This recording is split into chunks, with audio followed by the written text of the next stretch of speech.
주연절 7번째 주일인 오늘 우리에게 주신 하나님 말씀 누가복음 6장 27절부터 36절까지입니다. 한 절씩 말씀을 교독하겠습니다. 그러나 내 말을 듣고 있는 너희에게 내가 말한다. 너희의 원수를 사랑하여라. 너를 미워하는 사람들에게 잘해주고 너희를 저주하는 사람들을 축복하고 너희를 모욕하는 사람들을 위하여 기도하여라. 내 뺨을 치는 사람에게는 다른 쪽 뺨도 돌려대고 내 겉옷을 빼앗는 사람에게는 속옷도 거절하지 말아라. 너에게 달라는 사람에게는 주고 내 것을 가져가는 사람에게서 도로 찾으려고 하지 말아라. 너희는 남에게 대접을 받고자 하는 대로 남을 대접하여라. 너희가 너희를 사랑하는 사람들만 사랑하면 그것이 너희에게 무슨 작은 일이 되겠느냐. 죄인들도 자기네를 사랑하는 사람들을 사랑한다. 너희를 좋게 대하여 주는 사람들에게만 너희가 좋게 대하면 그것이 너희에게 무슨 장한 일이 되겠느냐. 죄인들도 그만한 일은 한다. 도로 가는 생각으로 남에게 구워주면 그것이 너희에게 무슨 작은 일이 되겠느냐. 죄인들도 고스란히 대가를 위하여 죄인들에게 구워준다. 그러나 너희는 너희 원수를 사랑하고 좋게 대하여 주고 또 아무것도 바라지 말고 구워 주어라. 그리하면 너희는 큰 상을 받을 것이요 더없이 높으신 분의 아들이 될 것이다. 그분은 은혜를 모르는 사람들과 악한 사람들에게도 인자하시다. 너희 아버지께서 자비로우신 것 같이 너희도 자비로운 사람이 되어라. 37절, 38절도 읽도록 하겠습니다. 37절 제가 읽겠습니다. 남을 비판하지 말아라. 그리하면 하나님께서도 너희를 심판하지 않으실 것이다. 남을 정죄하지 말아라. 그리하면 하나님께서도 너희를 정죄하지 않으실 것이다. 남을 용서하여라. 그리하면 하나님께서도 너희를 용서하실 것이다. 남에게 주어라. 그리하면 하나님께서도 너희에게 주실 것이니 되를 누르고 흔들어서 넘치도록 후하게 되어서 너희 품에 안겨 주실 것이다. 너희가 되질하여 주는 그 되로 너희에게 도로 되어서 주실 것이다. 아멘. 오늘은 그러나 너희는 이라는 제목으로 말씀을 함께 보도록 하겠습니다. 대동강물도 녹는다는 우수가 지났습니다. 근데 꽃샘추위로 겨울이 길게 다른 때보다 좀 더 길게 느껴지는 것 같아요. 계절적인 겨울뿐만 아니라 사회 경제적인 측면에서도 좀 겨울을 맞고 있다는 느낌입니다. 미국의 트럼프 대통령가 당선된 이후로 세계 정치 경제적 상황이 급변하고 있고요. 기후변화로 인해서 인류의 그 미래에 대한 불안감이 커져 갑니다. 또 우리나라는 탄핵 정국의 혼란에 빠진 상태이고 그 가운데서 비상식적이고 폭력적인 언동으로 무질서를 야기하는 극우 보수 기독교인들의 행보로부터 헤어나올 수 없는 늪에 빠진 형국이지요. 그래서 그 모든 것이 깊은 겨울 같다는 느낌을 받습니다. 계절은 변해서 얼었던 땅에서 싹이 솟을 것이고 메마른 가지에서는 새순이 돋을 텐데 그처럼 이 나라와 지구촌 그리고 한국 교회에도 봄이 오기를 바랍니다. 원수를 사랑하라는 겉면에 담긴 오늘 본문은 우리 사는 사회에 어떻게 봄이 오게 할 수 있을지에 관한 말씀이라 생각됩니다. 본문을 살펴보기 전에 우선 질문을 하나 드려보겠습니다. 27절에 보면 너희 원수를 사랑하라 라는 말씀이 있는데요. 원수는 누굴까요? 좀 직접적으로 여쭤볼까요? 혹시 원수가 있으십니까? 원수 그러면 굉장히 좀 크게 느껴지죠? 인터넷 사전에 검색해 보면 원수가 이렇게 정의되어 있습니다. 자기나 집안에 해를 입혀 원한이 맺히게 된 사람이나 집단 또는 속을 썩이는 사람을 속되게 이르는 말로 주로 자식이나 배우자처럼 매우 가까운 사람을 이른다. 첫 번째 건 좀 와닿지 않지만 두 번째 건 공감이 되죠. 우리가 일상적으로 뭐 자식이 왼수 이런 말을 하는데 이 원수라는 단어는 어감이 좀 그렇지만 사실 아주 가까운 관계에서 사적으로 생길 수도 있고 또 한 공동체나 국가의 집단적인 감정으로 형성될 수도 있습니다. 그 피해의 규모에 따라서 다를 수도 있지만, 그래서 어떤 사람은 똑같은 해를 당해도 원수라고 느끼지 않지만 또 그렇지 않고 아주 치명적인 해를 입힌 원수라고 느낄 수도 있겠죠. 아무튼 뭐 개인적으로든 국가적으로든 내 삶을 해하거나 파탄으로 몰고 간 상대를, 원수라 지칭하는 그를 이해하는 것을 넘어서서 적극적으로 사랑하는 것은 쉽지 않습니다. 원수에 대한 사랑보다는 보복 심리가 사실 우리의 본성에 가깝습니다. 사극이나 무협 만화의 한 장면이 이쯤에서 떠올라요. 어렸을 때 본 사극이나 무협 만화 같은 걸 보면 부모가 칼을 들고 집에 쳐들어온 사람들에게 도륙을 당합니다. 그때 아이는 어디에 있을까요?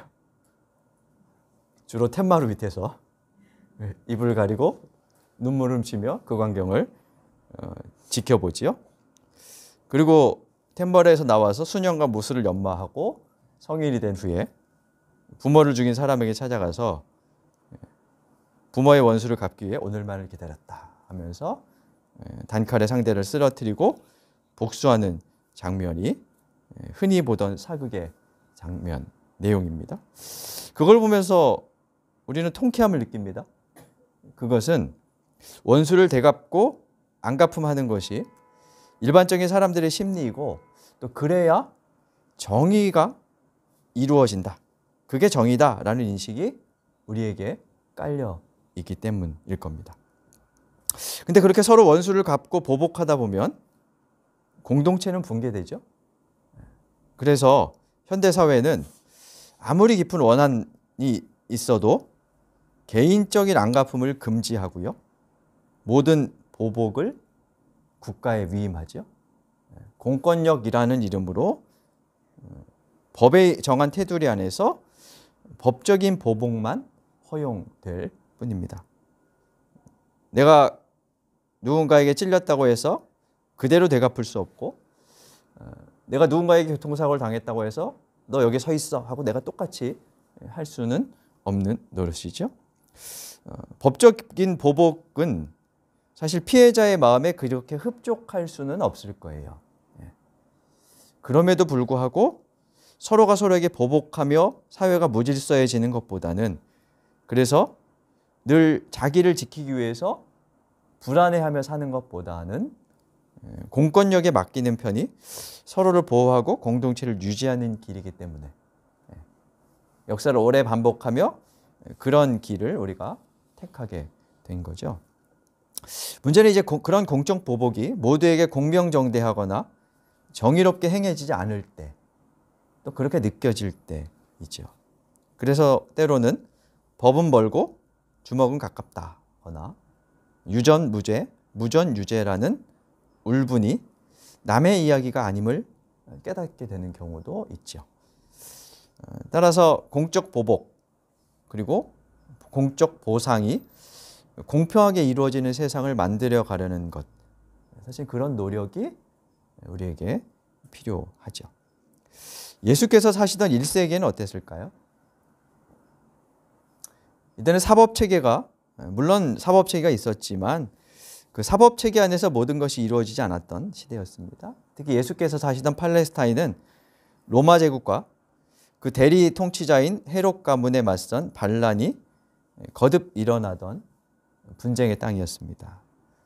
로마에서 파견된 부대를 습격하는 게릴라 부대와 또 그들을 진압하기 위해서 동원되는 군인들의 충돌로 그 땅에서는 피가 마르지 않았습니다. 제국에 부역하던 대제사장과 같은 종교 지도자들을 향한 민중의 시선도 곱지 않았죠. 그래서 유대인들 중에는 열심당원이라는 그런 그룹들이 단검을 품고 다니며 로마 제국에 협조하거나 동족에게 잔인하게 구는 요인들을 암살하기도 했습니다. 뿐 아니라 여러 저항단체들이 주도해서 몇 차례 전쟁이 벌어지기도 했습니다. 그러나 그 전쟁은 실패했고 결국은 더 큰 살상과 참화, 로마 군대의 보복으로 끝나곤 했죠. 그러면서 사람들의 마음은 그리고 영혼은 거칠어져 갔을 거예요. 우리도 이 각박한 현실 이런 사회를 살면서 사람들이 좀 팍팍해져 가는 뭐 그런 느낌을 많이 받는데 아마 그 당시에는 그것이 더 심했을 거예요.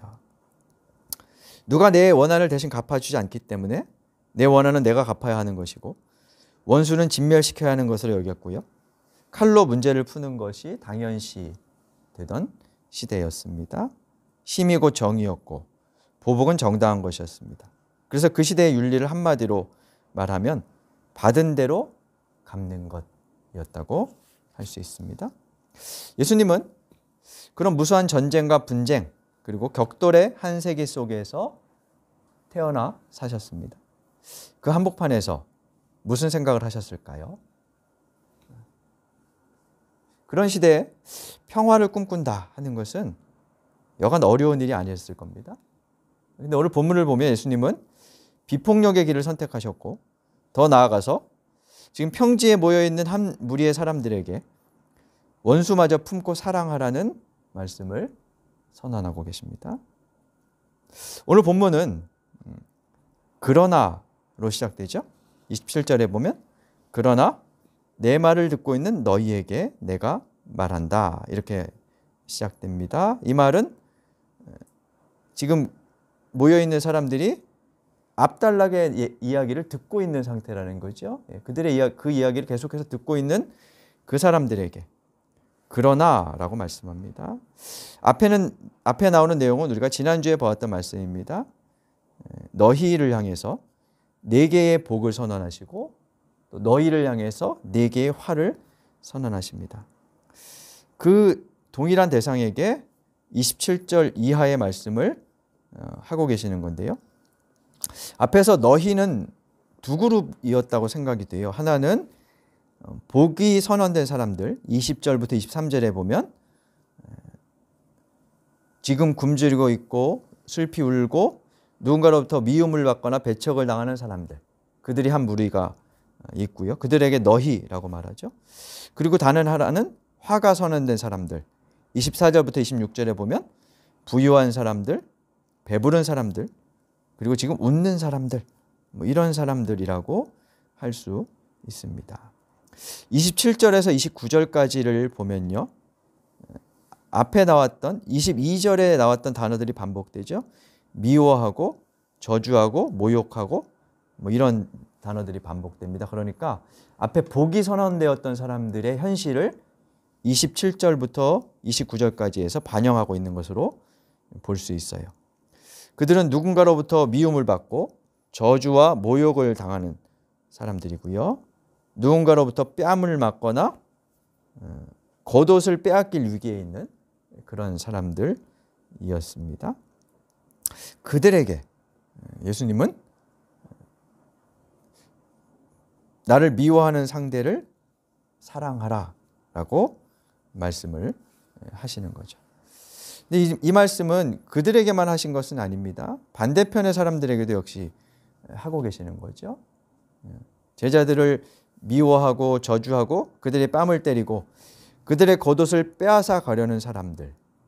주로 어떤 사람들이었을까요? 누군가의 것을 빼앗을 사람들은 힘과 권력이 있는 사람들이었겠죠. 주님께서 그들에게 화를 선언하신 대상들입니다. 그들은 아마 예수의 이 말을 듣고 그러니까 26절까지의 이야기를 듣고 마음이 심히 불쾌했을 겁니다. 그러면서 그냥 그 자리를 박차고 일어나 돌아갔을 수도 있고요. 아니면 예수에 대해서 분노했을 수도 있겠죠. 그러면서 뒤에서 이제 저 예수를 어떻게 처치할까 뭐 이런 작당 모의를 펼칠 수도 있었을 겁니다. 반면에 어떤 사람들은 그래도 끝까지 무슨 말 하나 들어보기 위해서 자리를 지키고 있었을 수도 있죠. 37절과 38절은 그들을 대상으로 하고 있다고 생각돼요. 37절과 38절에 보면 이렇게 나오죠. 남을 심판하지 말아라. 남을 정죄하지 말아라. 남을 용서해라. 남에게 주어라. 이런 말씀들이 있습니다. 특히 37절에 남을 심판하고 정죄한다라는 구절을 생각해 보면 이들은 어떤 힘을 가지고 누군가를 죄인으로 정죄하거나 악으로 낙인 찍어서 배척할 수 있는 사람들, 그만한 힘을 가진 사람들을 뜻한다고 볼 수 있습니다. 지금 부자이고 사회적으로 인정받는 사람들이죠. 그들은 스스로 자기들은 의인이라고 대우를 받으면서 죄인들을 정죄할 수 있는 율법 해석에 대한 힘, 권력을 가진 사람들이었습니다. 그들을 1차적으로 염두에 두신 말씀이 37절과 38절이라고 생각이 됩니다. 물론 그들만을 대상으로 한 것은 아닙니다. 이 모두가 포괄되는 그런 개념이죠. 이 두 그룹이 어쨌든 있었고 두 그룹 모두에게 상호 화해의 길을 말씀하신다는 이야기입니다. 오늘은 36절까지 본문을 조금 더 자세하게 좀 보겠습니다. 화면에 이 본문 구조를 간단히 요약해 놨습니다. 27절부터 36절까지를 보면 27절에서 30절에 세 가지 권면이 우선 나옵니다. 27절에 보면요. 원수를 사랑해라. 미워하는 사람을 잘 대해줘라. 그러면서 30절에 보면 달라는 사람에게 주고 내 것을 가져가는 사람에게 도로 찾으려고 하지 말아라. 뭐 이런 말씀들을 해요. 이걸 요약하면 원수를 사랑하라. 그리고 나를 저주하거나 미워하거나 모욕하는 사람들을 잘 대해줘라. 그리고 달라는 사람에게 거절하지 말고 주되 도로 찾으려고, 그러니까 바라지 않고 주어라. 요 세 권면으로 요약해 볼 수 있습니다. 그리고 31절에는 유명한 구절이 나오죠. 너희는 남에게 대접을 받고자 하는 대로 남을 대접하라. 소위 황금률이라는 별명이 붙은 유명한 경구인데요. 성경에만 나오는 이야기는 아니고요. 동서고금을 막론하고 윤리와 철학에서 사실 통용되는 그런 경구입니다. 그리고 나서 32절부터 34절에는 이 세 가지 권면의 대조적인 예를 보여줘요. 대조적인 예를 보여주면서 세 가지 권면을 따라야 할 이유를 설명하는 거죠. 32절, 33절, 34절을 한번 눈으로 쭉 살펴보세요. 32절만 한번 같이 읽어볼까요? 너희가 너희를 사랑하는 사람들만 사랑하면 그것이 너희에게 무슨 장한 일이 되겠느냐. 죄인들도 자기네를 사랑하는 사람들을 사랑한다. 같은 패턴으로 34절까지 이어집니다. 3절은 너희를 좋게 대하여주는 사람들에게만 너희가 좋게 대하면, 34절은 도로 받을 생각으로 남에게 꾸어주면, 그게 무슨 장한 일이냐, 그게 무슨 내세울 만한 일이냐 라고 말하면서 죄인들도 그만한 일은 한다라고 말씀을 하고 있습니다. 한마디로 32절부터 34절을 요약하면 너희는 죄인들과 달라야 한다라는 것이죠. 이때 죄인은 우리가 쉽게 생각하는 범죄자를 뜻하는 말이 아닙니다. 아주 악한 사람들을 의미하는 것이 아니고, 여기서 이 죄인은 교회 공동체에 속하지 않은 외부인들을 가리키는 용어예요. 그러니까 일반적인 사람들 얘기하죠. 그냥 일반적인 사람들은 그렇게 살아요. 나를 아끼는 사람을 내가 아끼고 나를 사랑하는 사람을 내가 사랑하며 뭐 그렇게 살아요. 그게 세상 사람들의 보편적인 가치관이라는 거예요. 그런 상호성, 또 상호 보상의 원리, 기브 앤 테이크 뭐 이런 것이 시대의 정신이고, 그 시대의 정신에 따라서 뭐 그냥 정말 악한 죄인이라도 그렇지 않은 일상적인 사람들이 그렇게 산다라고 말을 하는 거죠. 너무 당연한 거죠.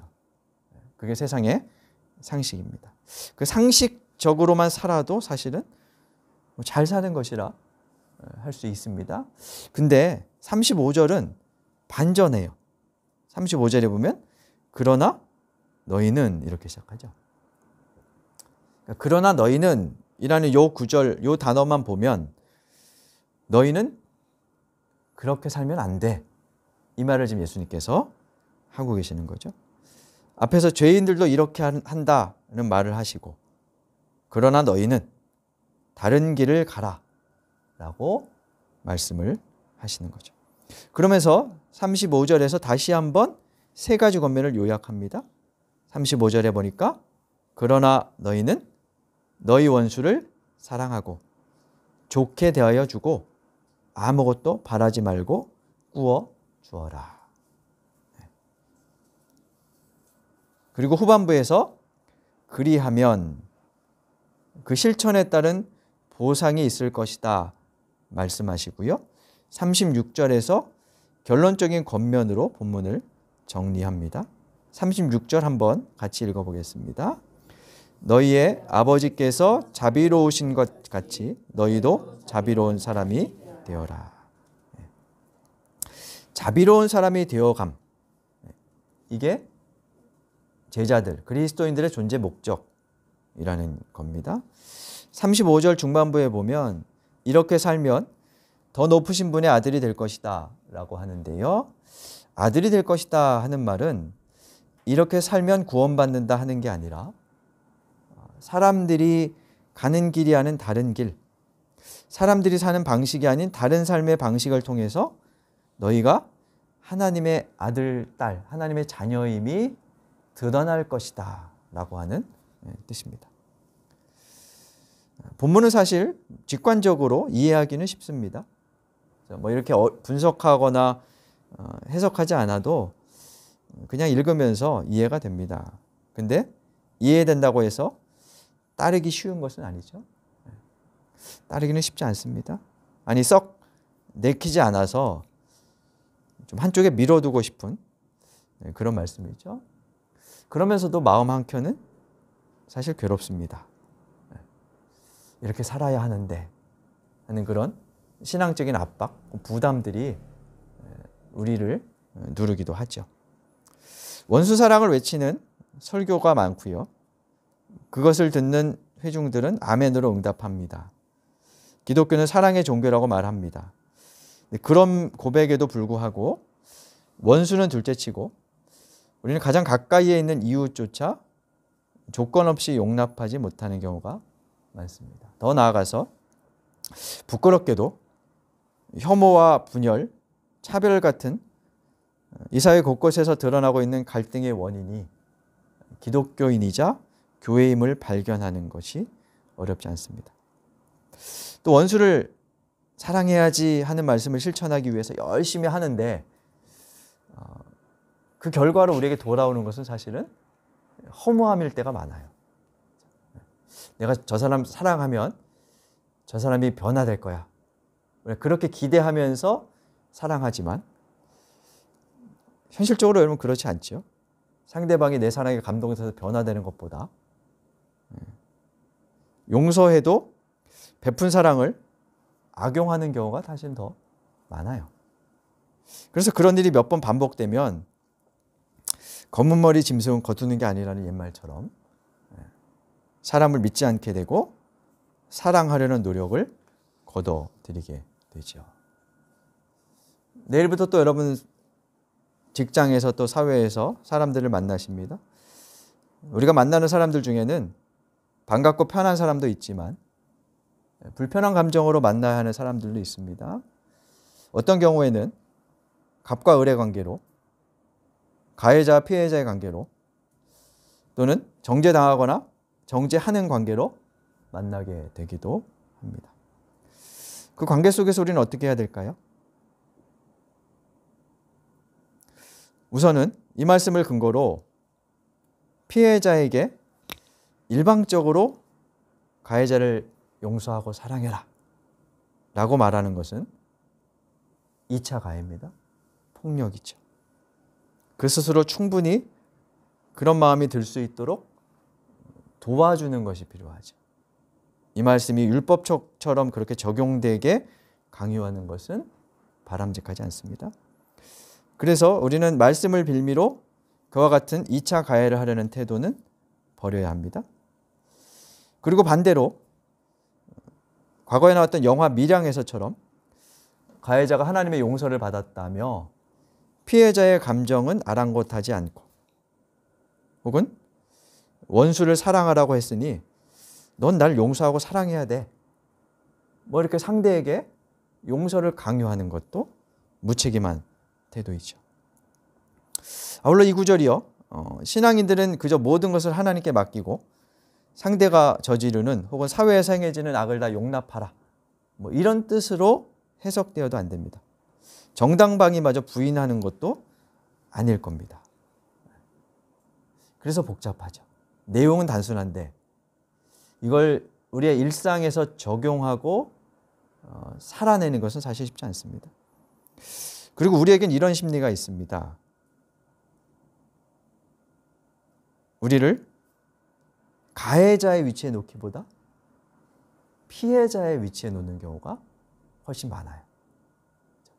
그게 우리들의 보편적인 심리입니다. 근데 우리는 때로는 피해자로, 또 때로 누군가에게는 가해자로 살아갑니다. 그만큼 현실 사회에서 이 구절의 적용은 단편적이지 않고 간단하지 않다는 뜻입니다. 천편일률적으로 적용할 수는 없다는 거죠. 그럼에도 우리가 하나님 말씀을 우리 삶의 지표로 삼고자 한다면 우리는 나름의 길을 정할 필요는 있어요. 죄인들도 그렇게 한다를 기준으로 우리도 그만큼만 하면 이렇게 생각하며 살 수도 있고요. 그러나 너희는 이라는 반제를 기준으로 우리의 삶을 정돈할 수도 있겠죠. 2001년 9월 11일 이슬람 군본주의 테러 조직인 알카에다 소속의 테러리스트들이 항공기를 납치해서 미국의 주요 건물들을 충돌시켰던 사건을 여러분 다 기억하실 겁니다. 9.11 참사 혹은 9.11 테러 이렇게 부르는 사건이었죠. 약 3,000명의 사망자, 6,000명의 부상자가 생겼었습니다. 당시 미국 대통령이자 독실한 기독교인이었던 조지 부시는 그 일 이후에 테러와의 전쟁을 선포했고 아프가니스탄과 이라크를 침공했었죠. 그들을 악의 축이라고 규정했었습니다. 근데 그 9.11 그 참사 당시에 한 하버드 대학생이 전쟁을 반대하고 평화를 주장하면서 플랜카드를 들고 있는 모습이 신문에 크게 났었던 일이 있었다 그래요. 그 플랜카드에는 이런 글귀가 적혀 있었어요. 눈에는 눈. 그렇게 하면 세상은 온통 눈이 멀고 말 것이다. 우리는 이슬람 정부를 악의 축으로 규정하고 테러와의 전쟁을 선포했던 부시와 그렇게 하면 세상 모두가 눈이 멀고 말 것이다 라는 구호로 반정과 평화를 외쳤던 하버드 대학생 사이에 어정쩡하게 서 있는 것 같아요.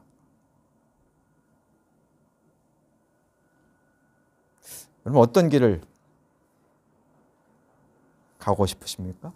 아니 가야 할까요? 우리 36절 말씀처럼 이제 그 어정쩡함을 넘어 자비의 하나님을 마음에 담고 닮아가는 그런 우리가 되면 좋겠습니다. 그렇게 우리의 속사람이 넓어지고 넉넉해져서 그 새봄에 피어나는 꽃처럼 말씀과 사랑의 꽃을 피워내는 우리가 되어야 하겠습니다. 우리 주신 말씀 되돌리며 하나님 앞에 다짐의 기도 드리겠습니다.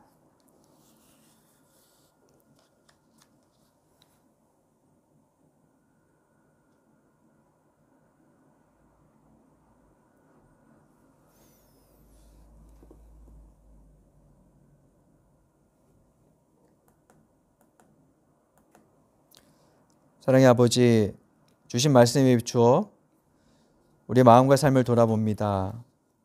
주님은 사랑할 만한 사람들뿐만 아니라 사랑할 만하지 않게 보이는 이들에게도 같은 사랑 베풀어 주시고 모두에게 은혜의 햇빛과 자비의 비를 내려주시는 분입니다. 주님, 당신을 따르는 우리도 그와 같은 성품을 담기 원합니다.